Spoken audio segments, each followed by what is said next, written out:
안녕하세요. 책 읽어주는 여친입니다. 이번에 읽을 책은 저의 최애 서적 1호인 에릭 와이너의 소크라테스 익스프레스입니다. 지난번엔 에피쿠르스 철학에 관한 부분을 읽었었는데요. 이번에는 니체 철학에 관한 에피소드를 읽어보려고요. 사실 저도 이 책을 읽은 지 시간이 조금 지나서 다시 읽으면서 깜짝 놀랐던 게 이 니체처럼 후회하지 않는 법에서도 사랑의 블랙홀이라는 영화가 언급되었더라고요. 타임 루프에 빠진 주인공이 똑같은 오늘을 살아가는 영화인데요. 이 영화가 에릭 와이너가 얘기하고 싶은 니체의 영혼 회귀의 긍정적인 상황에 해당하는 예시인 것 같더라고요. 이로써 봐야 할 영화가 하나 더 추가되었답니다. 네. 기회가 된다면 Everything Everywhere All at Once와 사랑의 블랙홀도 감상하고 리뷰를 해봐도 좋을 것 같아요. 네. 제 개인적으로 이 책을 읽고 니체의 영혼 회귀 사상으로 인해서 저 또한 나 자신에게 부끄럼 없는 후회하지 않는 삶을 살겠노라 다짐했던 기억이 나는데요.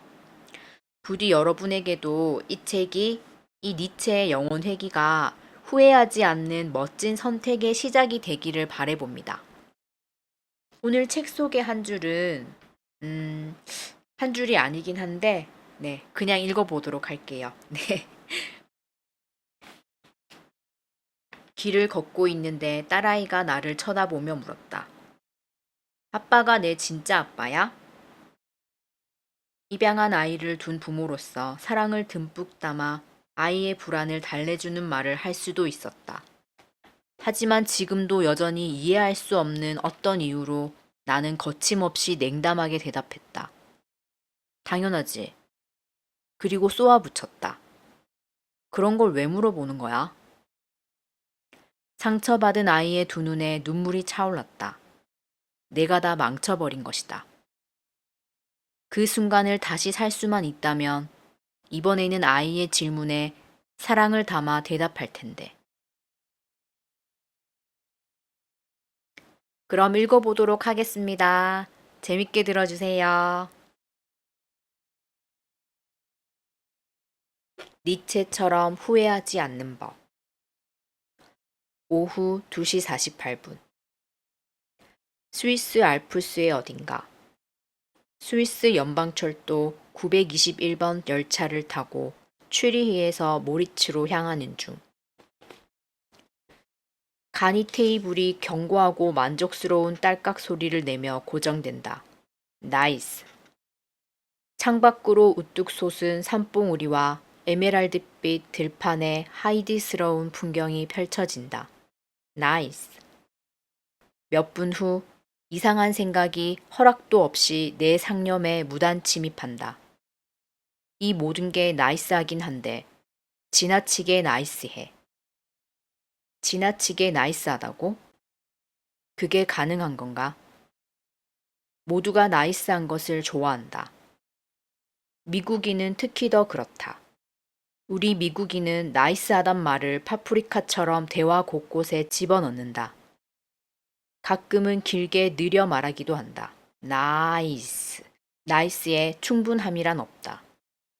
우리가 반사적으로 have a nice day라고 말할 때 지나치게 나이스하게는 말고요 라고 덧붙이는 일은 없다. 지나친 나이스함이란 지나친 초콜릿 아이스크림이나 지나친 사랑과 같다. 이론적으로는 가능하지만 그 누구도 경험해 본 적 없는 것이란 뜻이다. 바로 지금까지는 그랬다. 몇 시간 동안 나이스함이 쉬지 않고 이어지자 기계와 난폭함, 더러운 때가 간절해진다. 어쩌면 여행을 너무 오래 해서 한 친구가 말한 대로 길 위에서 정신이 나가버린 코코너츠가 된 걸지도 모른다. 기차가 나이스한 터널에 진입할 때 어쩌면 내가 잠복해 있던 나의 피약성을 깨달은 것은 아닌지 곧 완전히 루소처럼 되어 바지를 내리고 엉덩이를 제대로 한 대 때려달라 청하게 되는 건 아닌지 궁금해진다. 하지만 머리를 완벽하게 다듬은 승무원이 완벽한 페이스트리와 완벽하게 내린 커피로 가득 찬 완벽한 카트를 밀고 들어와 내 여행을 더 나이스하게 만들기 위해 해드릴 것은 없냐고 물을 때 또 다른 가능성이 머릿속에 떠오른다. 승무원의 질문에 대해 생각해 보면서 어쩌면 고통이 좋은 삶의 필수 요소일 수도 있겠다는 생각이 든다. 어쩌면 고통은 나름의 뒤틀린 방식으로 나이스한 것일 수도 있다. 뭐 필요하신 건 없으신가요? 네, 있어요. 나는 생각한다.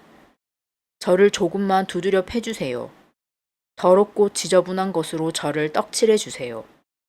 저를 해쳐주세요. 저를 고통스럽게 해주세요. 부탁드려요. 1세기도 더 전에 스위스 열차를 타고 여행하던 또 한 사람이 비슷한 생각을 했다. 실패한 작곡자이자 시인. 산속에 살기 위해 이른 나이에 거둔 성공에서 도망친 학계의 신동. 웃음과 춤을 찬미하고 위험한 삶을 살아라를 모토로 삼았던 정신의 비행사. 그 사람 또한 고통을 갈망했다. 사랑의 블랙홀은 내 최애 영화다. 압도적 최애다. 아마 수십 번은 봤을 것이다. 사랑의 블랙홀은 내 최애 영화다. 압도적 최애다. 아마 수십 번은 봤을 것이다. 사랑의 블랙홀은 내 최애 영화다. 압도적 최애. 나는 그저 영화를 본 게 아니었다.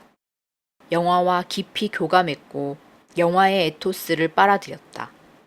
1993년 처음 개봉했을 때에도 이 영화를 좋아했다. 사람들이 대화에서 밈이라는 단어를 쓰기 전에 이 영화가 문화적 밈이 되기 전에도 이 영화를 좋아했다. 나는 지금도 이 영화를 좋아한다. 그 어느 때보다 더. 영화의 주인공은 필 코너스라는 이름의 심술궂은 텔레비전 기상캐스터다. 필은 매년 열리는 성촉절 축제를 취재하기 위해 펜실베니아의 펑서토니에 와 있다. 올해도 또. 필은 이 임무에 몹시 불만이 많으며 기회만 있으면 다른 성실한 직원들 앞에서 불만을 잔뜩 티는다. 필은 성촉절 취재를 마치고 잠자리에 든다. 다음 날 아침. 잠에서 깨어난 필은 오늘이 또 성촉절이라는 사실을 깨닫는다. 그 다음 날도, 그 다음 날도. 필은 평범하기 그지없는 펑소토니 마을에 갇혀 똑같은 날을 살며 똑같이 재미없는 기사를 취재하는 운명을 반복한다. 이런 공경에 대한 필의 반응은 불신, 탐닉, 분노, 기만, 절망을 거쳐 마침내 수용에 이른다. 사랑의 블랙홀은 로맨틱 코미디로 분류되지만 나는 이 영화가 지금껏 나온 영화 중 가장 철학적인 영화라고 생각한다. 필 코너스가 영원히 반복되는 하루라는 축제이자 저주와 씨름할 때 그는 철학의 주요 주제와 씨름하고 있는 것이기도 하다. 무엇이 도덕적 행위인가? 우리에겐 자유의지가 있는가? 아니면 정해진 운명대로 사는가? 다 큰 성인 남자가 폭발하지 않고 블루베리 팬케이크를 얼마나 많이 먹을 수 있는가? 이 영화가 독일 철학자 프리드리 니체가 1세기도 더 전에 내놓은 너무나도 매력적이고 놀라운 이론과 상당히 유사하다는 사실을 알게 되었을 때 나는 반가워는 하지만 놀라지는 않았다. 니체는 서양 철학의 나쁜 남자다. 너무 똑똑하고 선견지명이 가득해서 무시할 수 없는 날라리다. 사람들은 니체를 미친 사람이나 반유대주의자 또는 잘못된 것에 현혹된 사람으로 보고 싶어 하지만 니체는 이 중 그 무엇도 아니었다. 니체는 가장 매혹적이고 가장 설득력 있는 철학자였고 그건 지금도 마찬가지다. 나는 니체보다 124년 늦게 실스 마리아에 도착한다. 왜 니체가 이곳을 사랑했는지 알 것 같다. 생강 쿠키로 만든 집과 똑같이 생긴 사랑스러우면서도 우직한 집들, 맑고 차가운 공기, 그리고 눈 돌리는 곳마다 하늘을 향해 높이 솟은 알프스 산맥이 보인다. 만약 스위스에 더러운 때라는 것이 있다 해도 여기에서는 그 증거가 전혀 보이지 않는다. 쓰레기통조차 얼룩 하나 없이 깨끗하다. 호텔에서 나와 니체가 살았던 작은 집을 향해 몇 미터를 걷는다. 당시 이 집 1층에는 찻잎과 향신료와 여러 곡물을 팔던 가게가 있었다. 니체는 2층에 있는 방에 새들어 살았다. 그대로 보존된 니체의 방에는 가구가 별로 없다. 니체가 살았을 때처럼 좁은 침대 하나와 작은 책상 하나, 동양풍 카펫 하나, 석유 램프 하나가 전부다. 내가 일본에서 배웠듯 단순한 것이 꼭 부족함을 의미하는 것은 아니다. 단순한 것도 아름다울 수 있으며 니체의 방에는 우아하고 미적으로 쾌적한 느낌이 있다. 니체는 자기 방 벽지를 직접 골랐다. 세이 쇼나곤처럼 니체도 작은 것에서 아름다움을 발견했다. 니체는 이렇게 썼다. 우리는 자기의 삶의 시인이 되고 싶어 한다. 가장 사소하고 가장 일상적인 것에서부터. 니체는 일상의 규칙을 간절히 필요로 했다. 그는 아침 일찍 일어나 차가운 물로 목욕을 하고 자리에 앉아 날달걀과 차, 아니스씨 비스킷으로 수도자처럼 아침 식사를 했다. 낮에는 글을 쓰고 산책을 했다. 저녁 7시에서 9시 사이에는 어둠 속에 가만히 앉아 있었다. 감탄이 나올 정도로 엄격한 규칙이었지만 영웅적인 면은 별로 없다. 궁금해진다. 철학계의 무법자, 정신의 비행사는 어디에 있단 말인가? 벽에 걸린 흑백 사진이 증명해 주듯 니체는 신체적으로도 슈퍼히어로가 아니었다. 사진 속에는 인간이라기보단 코수염에 가까운 사람이 있다. 니체의 커다랗고 검은 눈은 사람들에게 깊은 인상을 남겼는데 니체의 가슴을 찢어놓은 매혹적인 러시아 작가이자 인습 타파주의자였던 루 살로메만큼 깊은 인상을 받은 사람은 없었다. 루 살로메는 니체의 눈에 근시가 있는 많은 사람들의 거슬리는 특징처럼 주위를 두리번거리거나 눈을 깜빡이는 특징이 전혀 없었다. 라고 회상했다.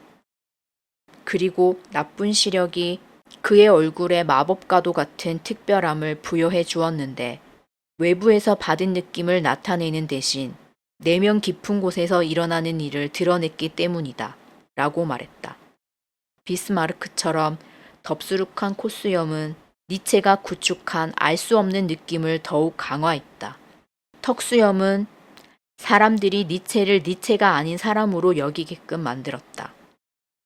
니체는 건강을 미덕으로 찬양한 몇 안 되는 철학자 중 한 명이었지만 본인은 건강을 거의 누리지 못했다. 니체는 13살부터 편두통을 앓았고 편두통과 더불어 여러 다른 질병이 평생 니체를 괴롭혔다. 시력은 시간이 갈수록 점점 더 나빠졌다. 가끔은 발작처럼 몇 시간 동안이나 구토를 하기도 했다. 어떤 날에는 아예 침대에서 나오지 못했다.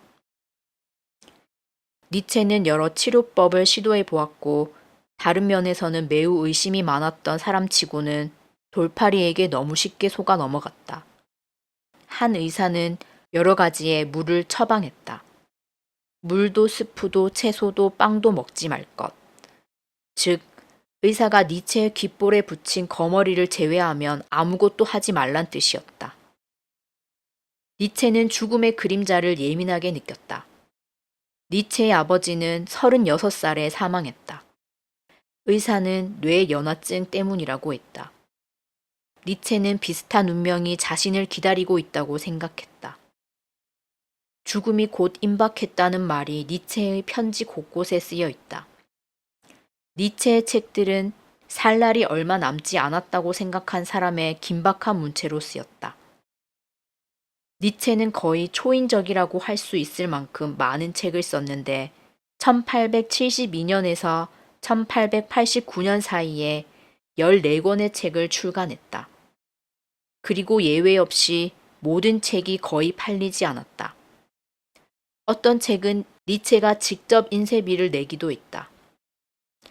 세상은 아직 실스의 운둔자가 하는 말을 들을 준비가 되지 않았던 것이다. 나라면 세 번째 실패 이후 전부 관뒀을 것이다. 니체는 아니었다. 니체는 계속되는 거절과 육체적 질병에도 불구하고 계속, 심지어 속도를 늦추지 않고 고집스럽게 글을 썼다. 어떻게 그럴 수 있었을까? 도대체 무엇을 알았기에? 니체가 살던 집에는 작은 도서관이 있는데 이곳에는 니체가 쓴 책과 니체에 관한 책이 있고 그의 실패한 음악적 야망을 보여주는 악보도 몇 개 있다. 그 중에서도 가장 흥미로운 것은 편지들이다. 니체는 편지에 날씨 이야기를 많이 썼고 날씨의 미묘한 차이에 극도로 예민했다. 어딜 가든 그곳의 기온과 기압을 언급했고 강수량과 이슬점을 기록했다. 구름 낀 날은 니체를 우울하게 했다. 그는 영원히 상쾌한 하늘을 갈망했다.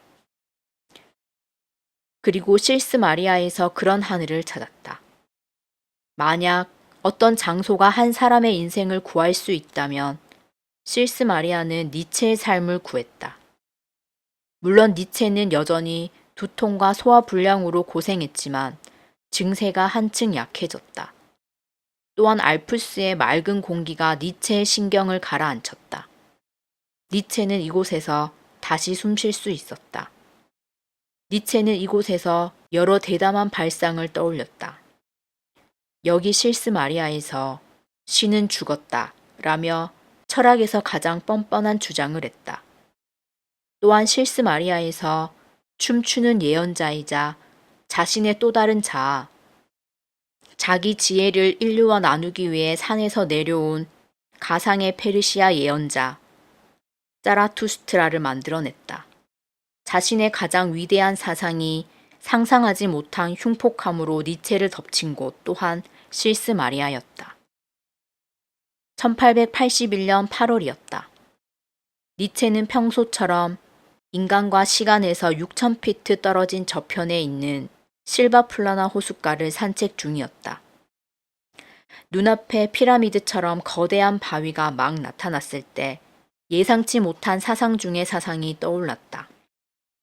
빌 머레이와 앤디 맥도웰이 주연한 메이저 영화처럼 우주와 그 안에서의 우리 위치를 다시 생각하게 만드는 지진과도 같은 생각이었다. 그 생각은 니체를 세게 내리쳤고 점점 뜨거워지며 상상 불가능한 규모로 커졌다. 그리고 시간이 흐른 뒤에야 열기가 식으며 다음 문장의 형태로 굳어졌다. 깊은 밤 한 악마가 찾아와 네게 이렇게 말한다고 상상해보라. 네가 지금 살고 있는 지금껏 살아온 삶을 반복해서 수없이 되풀이해야 한다. 그 삶에 새로운 것은 전혀 없고 모든 고통과 기쁨과 생각과 한숨, 네 인생의 크고 작은 일 하나하나가 전부 똑같은 순서로 되돌아온다. 이 거미도, 나무 사이로 비치는 달빛도, 이 순간도, 나 자신도 전부 다.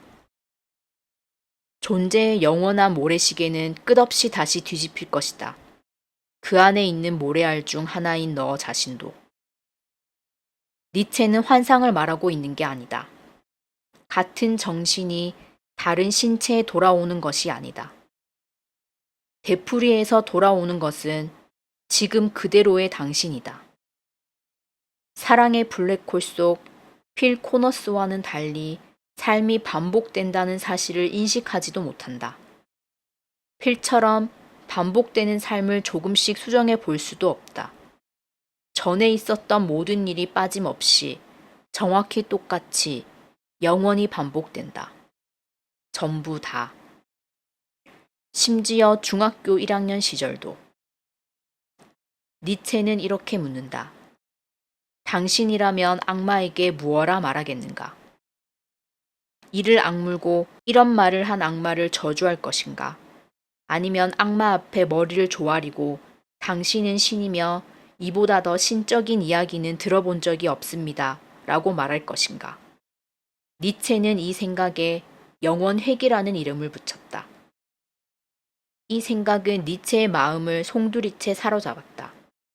그를 겁먹게 했다. 니체는 실스 마리아에 있는 소박한 방으로 다시 돌아왔다. 아니, 거의 뛰어왔다.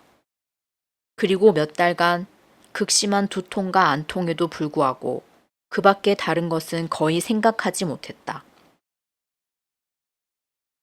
실스 마리아에서의 또 하루가 밝았다. 어제처럼 이를 닫고 얼굴에 차가운 물을 끼얹는다. 면도를 하고 또다시 볼에 상처를 내고 아침을 먹으러 아래층으로 내려온다. 니체가 주로 식사했던 바로 그 공간이다. 어제처럼 그저께처럼 주인을 만나고 주인은 알아듣기 힘든 나의 쿠텐 모르겐을 다시 한번 참아준 뒤 같은 창문 옆에 있는 같은 테이블로 나를 안내한다. 조식 뷔페 메뉴도 동일하다. 똑같은 얄스버그 치즈 덩어리와 똑같이 한 겹 한 겹 벗겨지는 크루아상, 똑같이 완벽한 반원 모양으로 담아놓은 과일 샐러드. 어제와 그저께 그랬듯 커피를 주문하고 정확히 똑같은 양의 우유를 섞는다.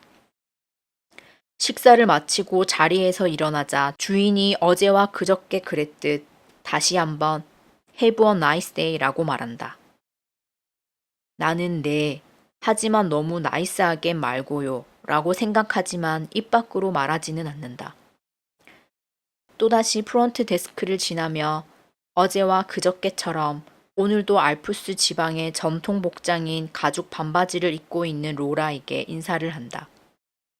건물 밖으로 나와 어제와 그저께처럼 완벽한 스위스에서의 하루를 맞이하고 근처에 있는 하이킹 코스 중 한 곳으로 향한다.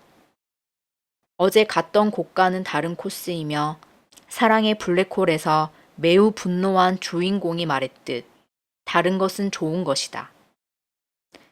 나에게는 사명이 있다.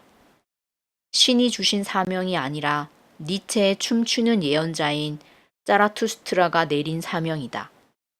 나는 니체가 처음으로 영원 회귀 개념을 떠올린 곳, 그 거대한 바위를 찾을 작정이다. 그 바위를 보고 만짐으로써 그날 니체가 생각했던 것을 생각할 수 있기를, 아니, 그날 니체가 느꼈던 것을 느낄 수 있기를 희망한다. 나는 루소처럼 걷는다. 마치 이 세상의 시간을 전부 다 가진 것처럼. 내 발소리가 만들어내는 리듬도 기분이 좋지만 실바 플라나 호수를 따라 늘어서 있는 소나무 아래를 지날 때마다 햇빛과 그늘이 번갈아 나오는 것도 즐겁다. 발 아래의 땅은 부드럽고 푹신하다. 꼭 땅이 나와 대화를 나누고 있는 것 같다. 걷고 또 걷는다. 다리가 아프다. 하지만 걷는다. 그 고통에도 불구하고 바로 그 고통 때문에 걷는다. 니체라면 내가 나의 권력의 의지를 단련하고 장애물을 극복하며 위버맨스의 한 걸음씩 다가서고 있음을 알아차리고 기꺼워했을 것이다. 멈춰서 니체를 읽고 싶은 마음이 들지만 니체가 나를 만류한다. 최소한 하루의 3분의 1을 정념과 사람들, 책 없이 보낼 수 없다면 어떻게 사상가가 될 수 있겠는가? 니체의 나쁜 시력은 아무도 모르는 축복이었다. 덕분에 니체는 책의 횡포에서 자유로울 수 있었다. 니체는 책을 읽지 못할 때 걸었다. 한 번에 몇 시간씩 엄청난 거리를 걸었다. 바깥 공기를 마시며 자유롭게 이동할 때 탄생하지 않은 생각은 그 어떤 곳도 믿어선 안 된다. 니체가 말했다. 우리는 손으로 글을 쓴다. 발로는 더 좋은 글을 쓴다. 모든 진실은 구불구불하다. 니체가 말했다. 모든 삶도 마찬가지다. 우리는 모든 것이 지난 후에야 과거를 돌이켜보며 서사를 매끄럽게 다듬고 패턴과 의미를 부여한다. 하지만 그 당시에는 모든 것이 지그재그다. 여백도 있다. 과거의 자신을 막 모습을 드러낸 미래의 자신과 갈라주는 텍스트 사이의 빈 공간. 이 여백은 무언가가 누락된 것처럼 보인다. 하지만 사실은 그렇지 않다. 여백은 무언의 과도기이며 우리 삶의 흐름이 방향을 바꾸는 지점이다. 니체에게는 그런 분기점 중 하나가 일찍 찾아왔다. 라이프치 대학에서 신학을 공부하던 니체는 어느 날 고서점에 잠깐 들르게 된다. 그는 어떤 책 한 권에 특히 마음이 끌렸다고 회상했다. 바로 쇼펜하우어의 걸작, 의지와 표상으로서의 세계였다. 보통 니체는 책을 구입하기 전 고민을 많이 했다. 이번에는 그렇지 않았다. 집에 돌아온 니체는 소파에 몸을 던지고 그 정력적이고 음울한 천재가 나에게 영향을 미치도록 두었다. 니체는 기뻤다. 그리고 큰 충격을 받았다. 여기서 나는 병과 건강을, 망명과 피난처를, 지옥과 천국을 보았다. 그로부터 얼마 지나지 않아 니체는 신학이었던 전공을 언어와 문학을 연구하는 문헌학으로 바꾸었다. 그리 대단한 변화처럼 보이지 않을 수 있지만 루터교 목사의 아들이자 손자였던 니체에게는 저항의 행동이었다. 니체는 잘 나갔다. 24살의 나이에 스위스 바젤 대학의 고전 문헌학 교수로 지명되었다. 하지만 이 행복한 시기는 길지 않았다. 니체의 첫 번째 책인 비극의 탄생은 학계의 규범을 무시했다. 각주도 건조하고 차분한 문장도 없었다. 한 나이든 스승은 이 책을 피해망상을 앓는 사람이 쓴 미학의 가면을 썼지만 전혀 학술적이지 못한 종교적 신비주의라고 칭했다. 신동의 광채는 빛을 잃었다. 학계는 오로지 영리한 반항아만 좋아한다. 두 번째 분기점은 1879년에 찾아왔다. 니체의 건강이 악화되었다. 때때로 니체는 앞이 거의 보이지 않아서 학생들에게 대신 책을 읽어달라고 부탁할 정도였다. 니체의 새로운 열정, 철학 분야에서 교수가 되려는 노력은 실패로 끝났다. 대부분의 사람들은 되는 대로 계속 나아가면서 더 좋은 의사를 찾고 학과장들과의 관계를 개선하고 학계라는 안온한 세장과 손잡을 것이다. 유럽에서 가장 명망 높은 대학 중 한 곳의 종신 교수직을 박차고 나가는 사람은 없다. 하지만 니체는 떠났다. 그는 신변을 정리하고 출판사에 짧은 편지 한 장을 보냈다. 나는 절망하기 직전이며 그 어떤 희망도 거의 남아있지 않습니다. 니체는 이렇게 말하고 대문자로 서명했다. 반쯤 눈이 먼 남자. 이런 극적인 행동으로 니체는 교수의 안정적인 생활을 방랑하는 철학자의 삶과 맞바꾸었다. 자신을 제외한 그 누구에게도 해명할 필요가 없고 그 어디에도 속박되지 않은 독립적인 삶이었다. 믿을 수 없을 정도로 용기 있는 행동 혹은 어리석은 행동이었다. 작가 슈테판 츠바이크는 이렇게 말한다. 아마 니체만큼 과거의 삶을 멀리 내던진 사람은 없을 것이다. 루소처럼 니체도 여기저기를 떠돌아다녔다. 루소와 달리 니체의 방랑에는 패턴이 리듬이 있었다. 니체는 여름에는 스위스에, 겨울에는 이탈리아나 남프랑스에 있었다. 니체가 가진 것이라곤 옷, 글을 쓸 종이, 옷과 종이를 담은 커다란 가방이 전부였다. 니체는 기차를 타고 이동했다. 하지만 니체는 기차를 싫어했다. 난방이 안 되는 객차를 싫어했다. 기차가 흔들리는 것을 싫어했다. 니체는 구토를 많이 했고 하루를 여행하면 3일을 쉬어야 했다. 니체는 기차를 갈아탈 때 정신을 차리지 못했다. 때로는 잘못된 방향으로 가는 기차를 타기도 했다. 한 번은 작곡가 리하르트 바그너를 만나러 가다가 기차역에 가방을 두고 왔다. 가방 안에는 니체가 소중히 여긴 렐프 월도 에머슨의 여러 에세이와 바그너가 친필 사인한 오페라, 니벨룽겐의 반지, 복사본이 들어 있었다. 해밍웨이와 T.E. 로건스처럼 니체도 이 사고에서 그나마 좋은 점을 전혀 찾지 못했다. 때때로 상실은 그저 상실일 뿐이다. 아직도 니체의 피라미드처럼 거대한 바위를 찾지 못했고 멈춰서 니체의 책을 읽기로 한다. 이 저항의 행위를 니체도 분명히 이해하리라고 믿는다. 벤치를 발견한다. 벤치에 앉아 가끔 즐거운 지혜라고 번역되기도 하는 니체의 책, 즐거운 학문을 펼친다. 몇 문장을 읽자마자 니체가 내게 말을 걸고 있지 않다는 것을 깨닫는다. 니체는 내게 고함을 치고 있다. 소크라테스가 물음표의 철학자라면 니체는 느낌표의 철학자다. 니체는 느낌표를 사랑한다. 가끔은 두세 개씩 붙여 쓰기도 한다. 니체는 읽기 즐거우면서 동시에 읽기 버겁다. 니체가 읽기 즐거운 것은 문장의 명료함과 상쾌한 단순함이 쇼펜하우어와 맞먹기 때문이다. 니체는 중요한 할 말이 있는 10대의 당당한 패기로 글을 쓴다. 온 삶이 글쓰기에 달린 것처럼 글을 쓴다. 니체는 철학이 재밌어야 한다고 생각했다. 니체는 장난기 넘치고 통렬하게 웃기다. 니체는 모든 진실에는 최소한 한 번의 웃음이 따라와야 한다고 말했다. 그는 생각을, 문학적 장치를 가지고 논다. 아포리즘과 동료와 가곡을 쓰고 자신의 가장 유명한 발명품인 성서 속 인물을 가장한 자라투스트라의 목소리로 글을 쓴다. 니체의 짧고 간결한 문장은 트위터와 너무나도 잘 어울린다. 니체가 읽기 버거운 것은 소크라테스처럼 니체도 확고한 신념의 의문을 품으라고 요구하기 때문이며 그것은 결코 유쾌한 일이 아니기 때문이다. 나는 늘 철학이 명백한 근거와 냉정한 논리로 움직인다고 생각했다.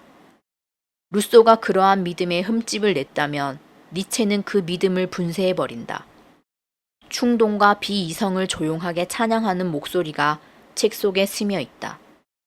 니체에게 감정은 방해가 되는 것도 논리로 향하는 길의 우회로도 아니다.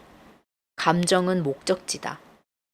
고결한 사람은 비이성적이며 누구보다 가장 숭고한 사람은 자신의 충동 앞에 굴복하며 최고의 순간에 그의 이성은 완전히 소멸된다. 루소는 마음을 받아들였다. 니체는 더 깊은 곳을 겨냥한다. 니체는 내장의 철학자다. 로버트 솔로몬은 인간의 내장에서 의심과 저항이 자라난다. 내장은 타당한 주장이나 교수의 건의로는 쉬이 길들여지지 않는 신체 부위다. 라고 말한다.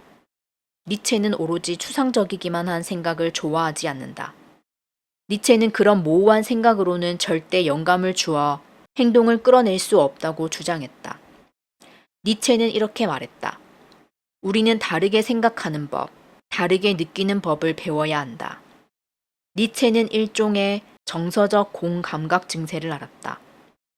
니체가 생각하는 방식은 대부분의 사람들이 감각을 느끼는 방식과 같았다. 니체의 생각은 본능적이었고 본인이 온전히 통제할 수 없을 정도로 흉포했다. 니체는 사상을 세우지 않았다. 몸으로 사상을 낳았다. 나는 니체의 간결한 문장에 푹 빠져 몰입 상태가 되기 직전이다. 그때 한 존재가 느껴진다. 고개를 드니 나비 한 마리가 보인다. 나비가 니체 위에 내려앉아 207쪽 위에서 황갈색 날개를 흔들고 있다. 어떻게 해야 할지 모르겠다. 사진을 찍고 싶지만 그렇게 하면 나비가 겁을 먹을 것 같다. 게다가 순간을 기록하는 것은 순간을 경험하는 것에 한참 못 미치는 형편없는 대체제로 보인다. 나비는 한 학술서를 보고 오라고 시작되는 문단 위에 앉아 있다. 훌륭한 선택이다. 전형적인 니체다. 책과 인간. 음악의 가치에 관한 우리의 첫 번째 질문은 다음과 같다. 그것은 걸을 수 있는가? 아니, 그보다 춤을 출 수 있는가? 어떤 철학자는 충격을 준다. 많은 철학자는 논증을 한다. 일부 철학자는 영감을 준다. 오직 니체만이 춤을 춘다. 니체에게 패기와 아모르 파티, 즉 운명애를 이보다 더 잘 보여주는 것은 없었다. 나는 춤을 추는 법을 아는 신만을 믿을 것이다. 니체는 말했다. 니체의 짜라투스트라는 미친 것처럼 열렬히 일말의 자의식도 느끼지 않고 춤을 춘다. 니체는 모든 훌륭한 철학자의 영혼은 춤추는 사람의 영혼과 같다고 말했다. 춤을 꼭 잘 춰야 할 필요는 없다. 니체는 변변찮게 걷는 것보다 서투르게 춤추는 편이 낫다라고 말했고 실제로 그렇게 했다. 니체는 댄스 플로어 위에서 그럴듯한 스텝을 조금도 밟지 못했다. 그러면 어떤가? 훌륭한 댄서처럼 훌륭한 철학자도 기꺼이 자신을 웃음거리로 만든다. 니체의 철학은 멋들어지게 춤을 춘다. 춤의 리듬이 있다. 페이지 위에서 깡충깡충 뛰고 으스대며 걷는다. 때로는 문워크를 한다. 춤에 아무런 목표가 없듯이 니체의 철학도 마찬가지다. 니체가 보기에 춤추는 것과 생각하는 것은 비슷한 목표를 향한다. 바로 삶의 참미다. 니체는 그 무엇도 입증하려 애쓰지 않는다. 그저 독자가 세상을 바라보기를, 자기 힘으로 정과는 다르게 바라보기를 원할 뿐이다. 마치 예술가처럼. 니체 같은 철학자는 우리에게 안경 하나를 건네주며 말한다. 이 안경을 쓰고 세상을 바라보시오. 내가 보이는 게 당신 눈에도 보입니까? 정말 기적 같지 않습니까? 과학적인 측면에서는 우리가 보는 것이 사실일 수도 사실이 아닐 수도 있지만 중요한 건 그게 아니다. 니체는 과학자가 아닌 예술가나 소설가의 진실을 보여준다. 마치 그런 것처럼 접근법이다. 마치 눈에 보이는 표면 아래에 실제의 다른 차원, 예지체가 있는 것처럼 세상을 바라보라. 마치 인생이 끝없이 반복되는 것처럼 삶을 살아라. 무슨 일이 일어나는지 보라. 이런 식으로 세상을 바라보는 것이 너의 세상을 환히 밝혀주는가? 좋다. 그렇다면 나름의 가치가 있는 것이다. 세상을 다른 식으로 바라보는 것은 우리의 삶을 더욱 풍성하게 만든다. 나비가 떠난다. 황갈색 날개가 나비를 하늘로 들어 올린다. 나도 호숫가를 다시 걷기 시작한다. 공기가 가볍고 상쾌하다. 왜 니체가 이곳의 공기를 그토록 좋아했는지 알겠다. 따뜻한 공기는 정신을 둔하게 만든다. 차가운 공기는 정신을 날카롭게 한다. 몇 킬로미터나 걸었지만 니체의 거대한 바위는 보일 기미가 없다. 온갖 곳을 찾아본다.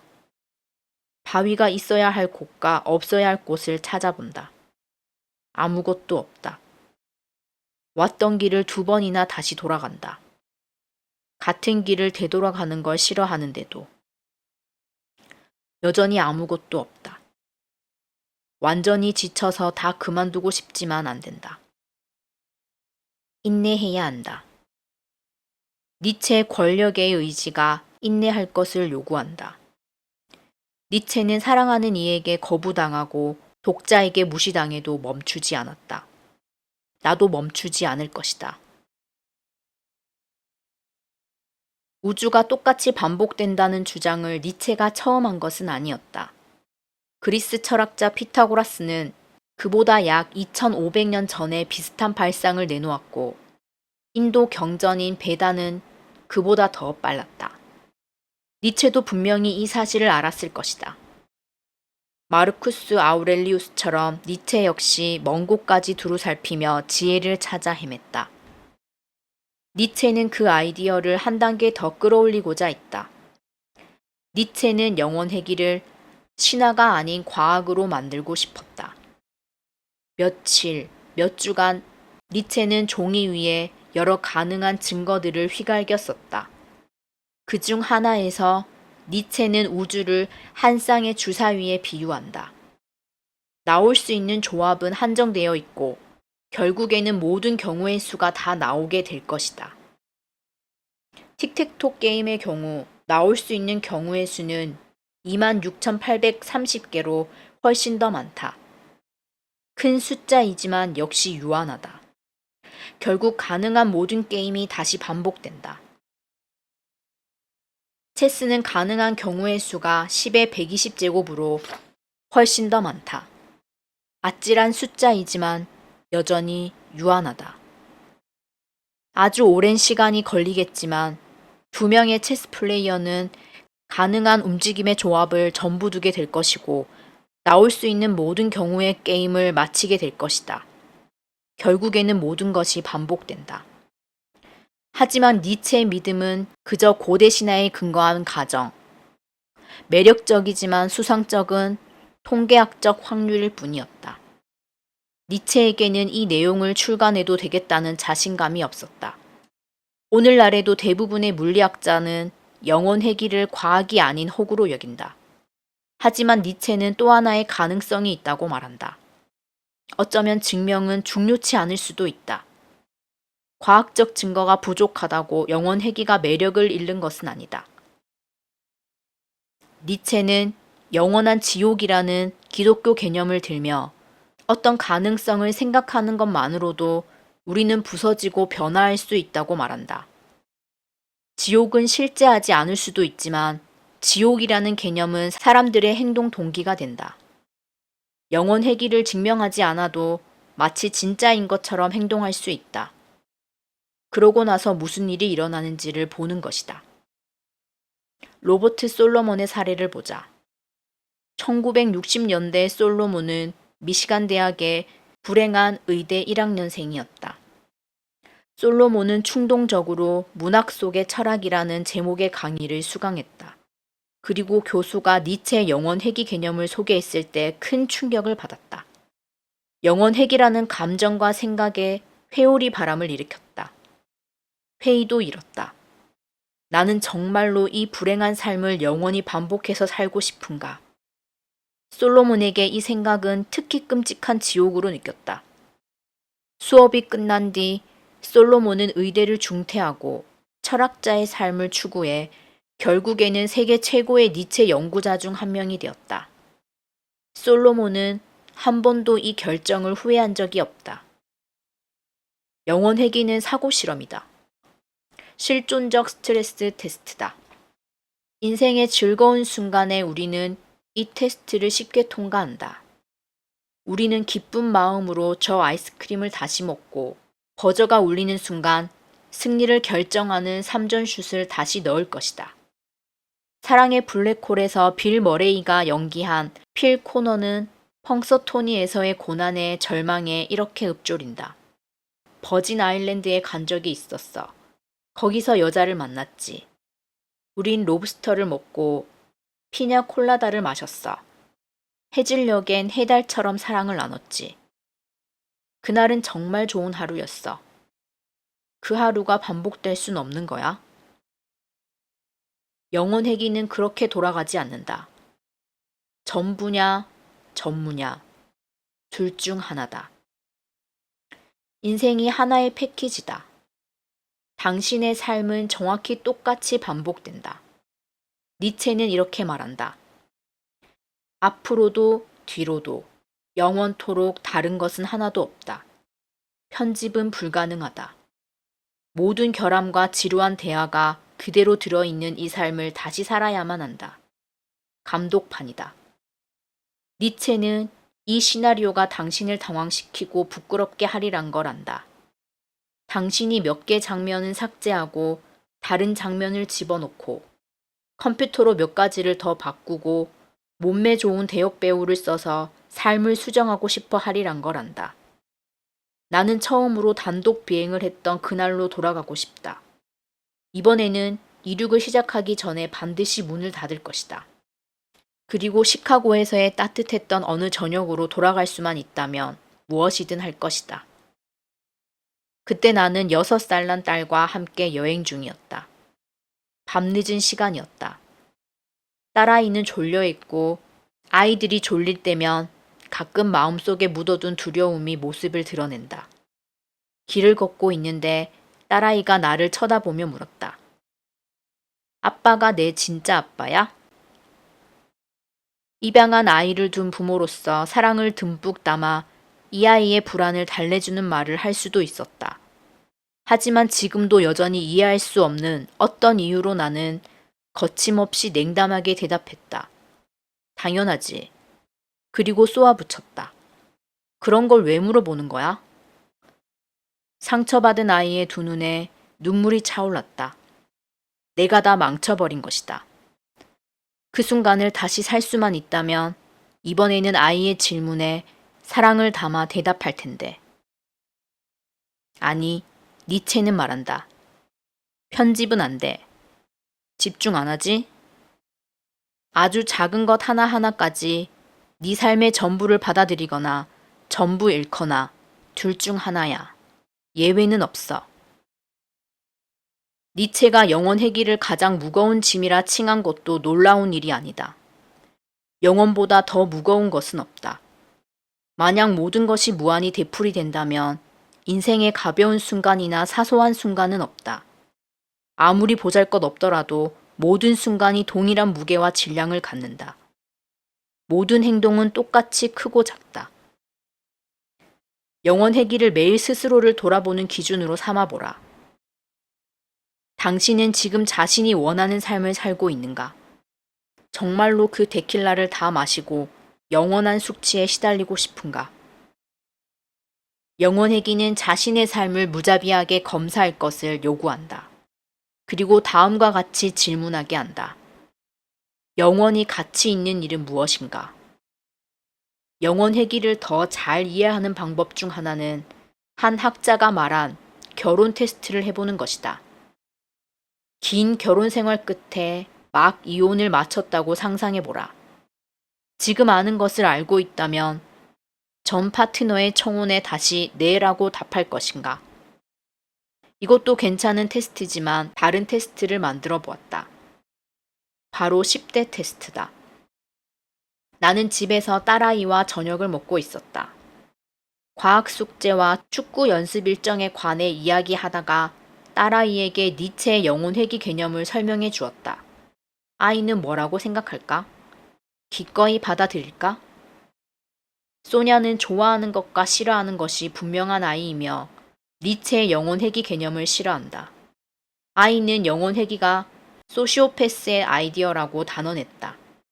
자신의 삶이 평생 되풀이되는 것을 결코 원하지 않았다. 얼마나 비참할지 생각해봐. 무한 루프에 갇힌 거야. 다들 살면서 커다란 실수 하나쯤은 해. 난 아직 안 했지만 언젠간 하리란 걸 알아.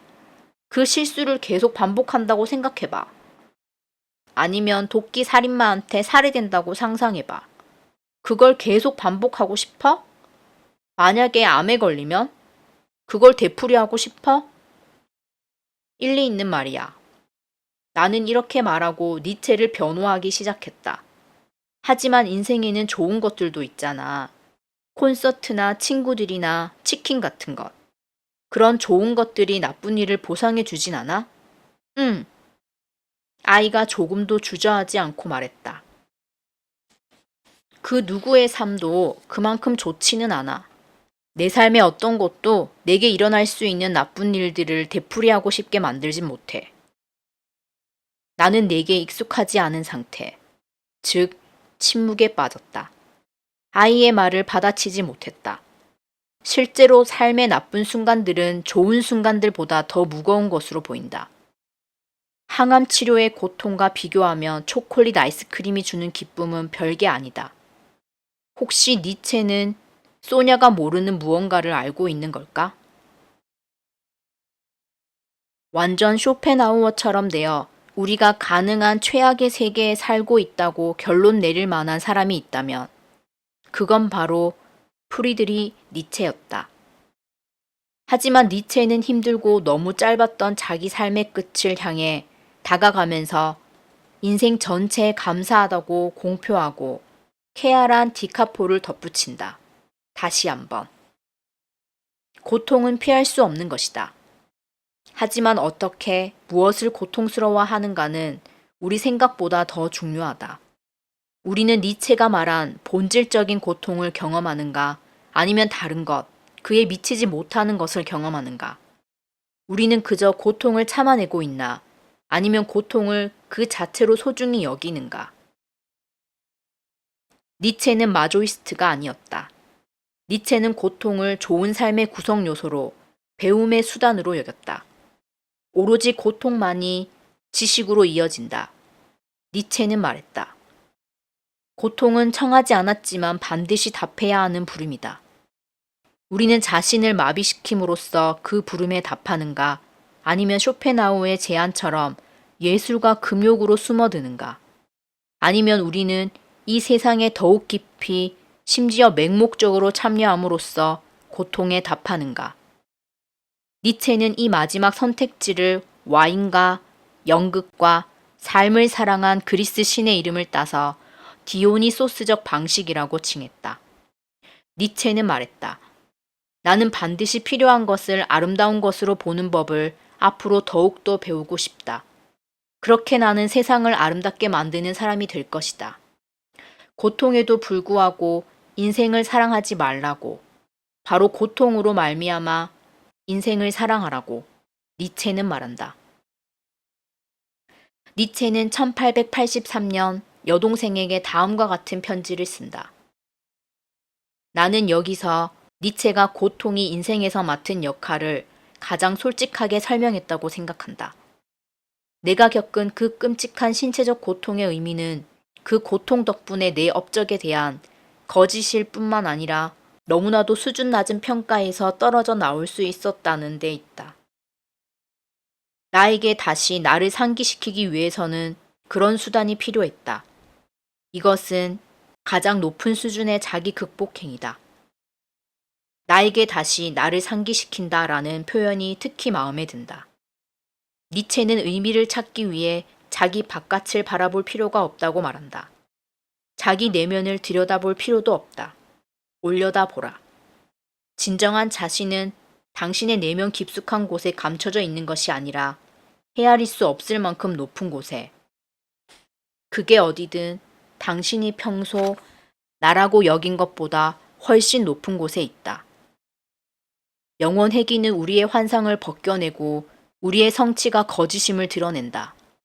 큰 거래를 성사시키고 책을 쓰고 승진을 했는가? 축하한다.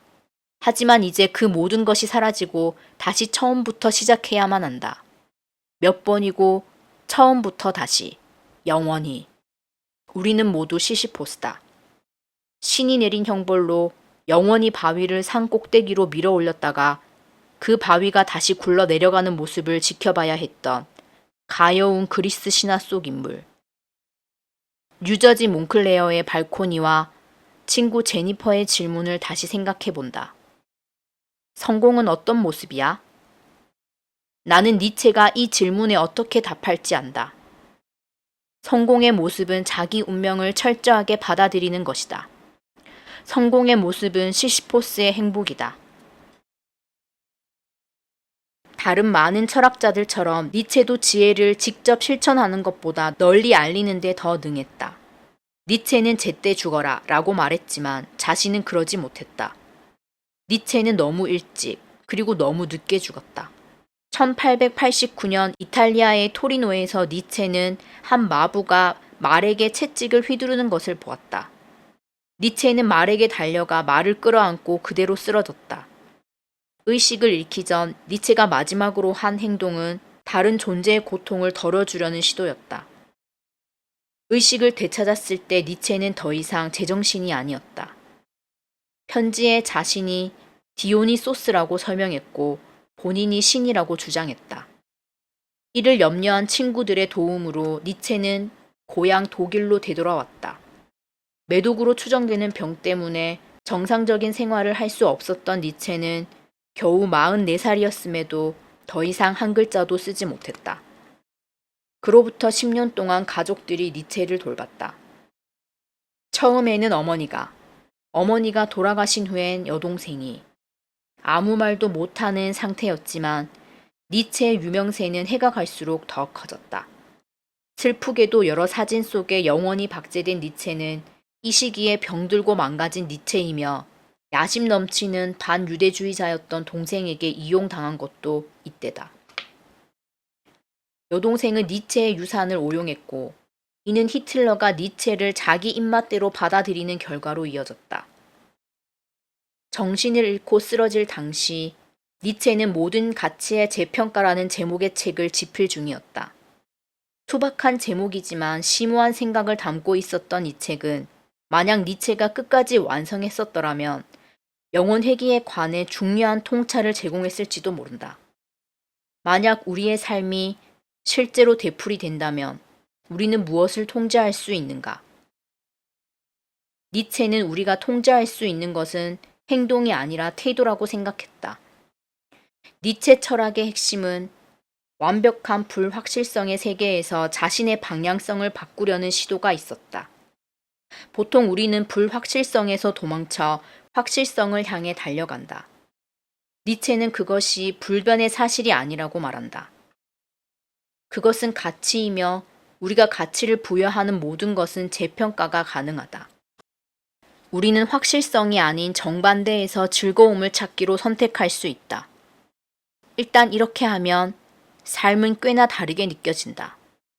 불확실성에서 즐거움을 찾으면 낮에 회사에서 있었던 심란한 일은 하루의 끝에 이를 갈며 와인 한 잔을 더 마셔야 할 일이 아닌 축하할 일이 된다.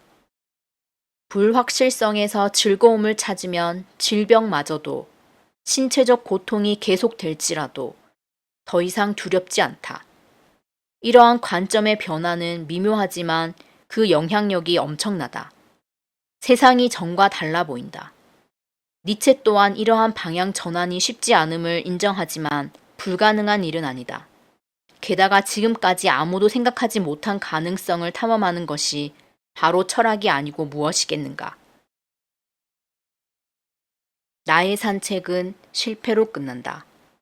계속 찾아 헤맸지만 심지어 왔던 길을 되돌아가기까지 했지만 피라미드처럼 생긴 바위를 발견하지 못했다. 에이 언제나 내일이 있으니까. 그때 사랑의 블랙홀 속 필코너의 대사가 떠오른다. 만약 내일이 안 오면 오늘도 내일이 안 왔는데. 영혼 회귀에서 모든 내일은 오늘이고 모든 오늘은 내일이다. 나는 이 똑같은 길을 끝없이 반복해서 걷게 될 것이다. 헐리우드 버전이라면 다른 길을 선택하고 크고 작은 수정을 거쳐 결국에는 바위를 찾고 여자도 만나고 모든 것이 잘 끝날 것이다. 그리고 올라가는 엔딩 크레딧.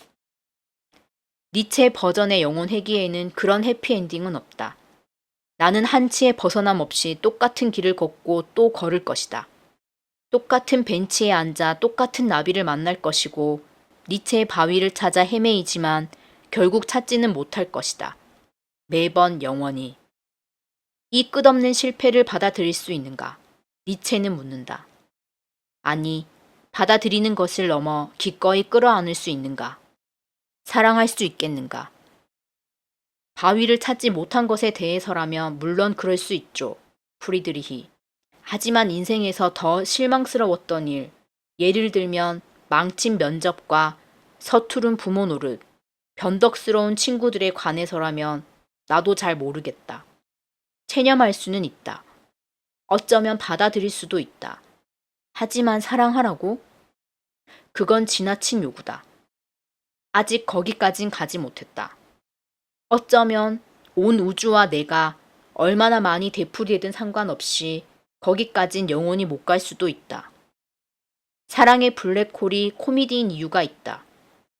똑같은 삶을 똑같은 방식으로 영원히 반복해서 살아야 한다면 웃는 것 외에 달리 무엇을 할 수 있겠는가? 더 나은 것이 있다. 춤추는 것. 춤춰야 할 이유를 기다리지 말 것. 그냥 춤출 것. 마치 아무도 보고 있지 않은 것처럼 내키는 대로 흥겹게 춤출 것. 삶이 행복해도 춤을 추고 마치 아무도 보고 있지 않은 것처럼 내키는 대로 흥겹게 춤출 것. 삶이 행복해도 춤을 추고 삶이 괴로워도 춤을 출 것. 그리고 시간이 다 되어 춤이 끝나면 이렇게 말할 것. 아니 외칠 것. 다 카포. 처음부터 다시 한번.